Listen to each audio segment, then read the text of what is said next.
When you're getting ready in the morning, when you're exercising, or when you just need a little boost.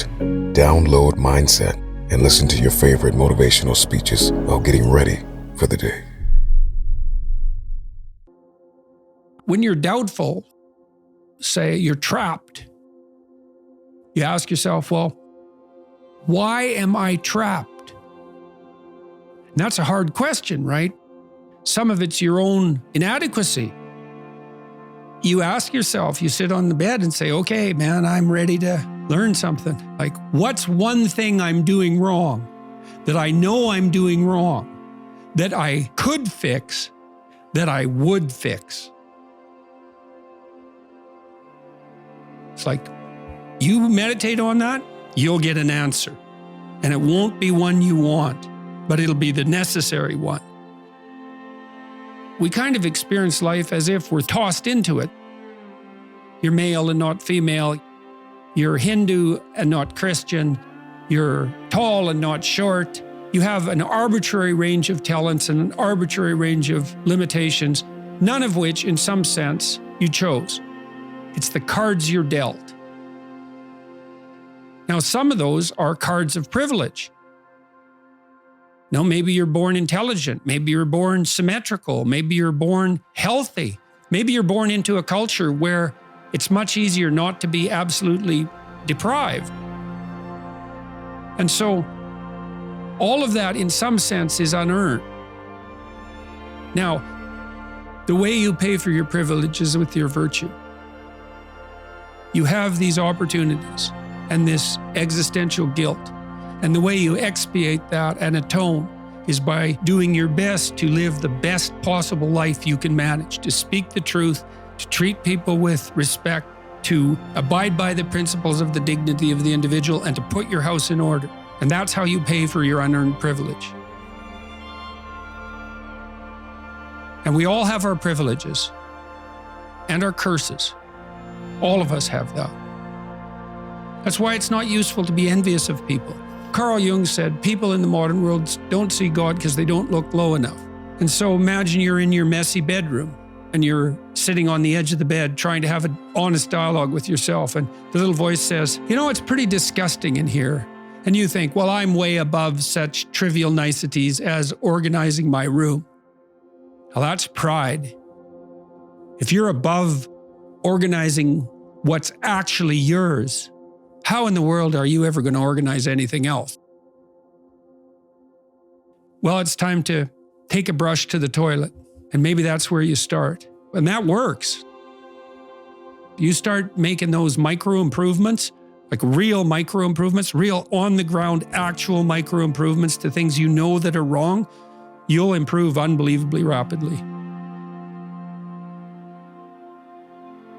Just look at how much opportunity you have to make things better. Not that it's easy. We're built to walk uphill. And when you reach the pinnacle of the hill, you want to stop and appreciate the vision. But the next thing you want is a higher hill in the distance, because it's from the uphill climb that we derive our value. And I mean this technically. Almost all the positive emotion we feel, especially the emotion that fills us with enthusiasm, that's experienced in relationship to a goal. You want a goal that you can never attain, so you can always move closer to the goal that recedes as you move towards it. You think, well, that's frustrating. It's like Sisyphus pushing the rock uphill. But it's not, because as you pursue that goal, you put yourself together and your life does get better and richer and more abundant. You're here to live, not to sleep. The problem with the vision of Mai Tais on the beach is that, first of all, that's a vision of drug-induced unconsciousness. Second, it's only going to work for about a week. Third, you're going to be a laughingstock in a month and depressed and aimless. I think the right solution to the most serious problems is to be found at the level of the individual. Jung said, for example, that we all acted out a myth, and whether we knew it or not. And maybe you're acting out a tragedy. Maybe you're acting out Narcissus. You don't know, because you've put that on yourself in an attempt, in some ways, to deliver to people what they want, or more accurately, to look as though you're delivering to people what they want. Someone who's really infantile and dependent, someone who's never left home, part of their problem is that they haven't crafted a persona. So you don't want to denigrate it entirely, but it's no substitute for the real thing. And it turns out that not only is what we want from each other the real thing, but that's also the adventure of your life.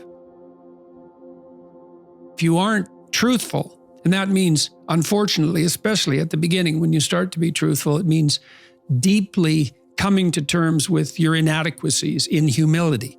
So it's very painful. Without that, you don't have the adventure of your life. You have the role that you've acquiesced to. In my clinical practice, in 20 years, working with every sort of person you could imagine, I never ever saw anyone get away with anything even once. We're all subject, not least, to the judgment of our own conscience. Try to escape from that. No one can escape from that. We have to contend with that wisely. And then you ask, well, how do you contend with things wisely? And I would say, well, don't pollute your thoughts with deceit. You compromise your own wisdom. How are you going to make not intelligent decisions, wise decisions? That's why you shouldn't lie. You're warping the mechanism that orients you in the world. I think Pinocchio is a brilliant work of art. And if you're a puppet and an actor, and Pinocchio is both at times in that movie, both a puppet and an actor. So why an actor? Like, why is there something wrong with being an actor? Well, the first question is, who sets your role? And then the second question is, who's pulling your strings? Because you have to act out your ideals to some degree, right?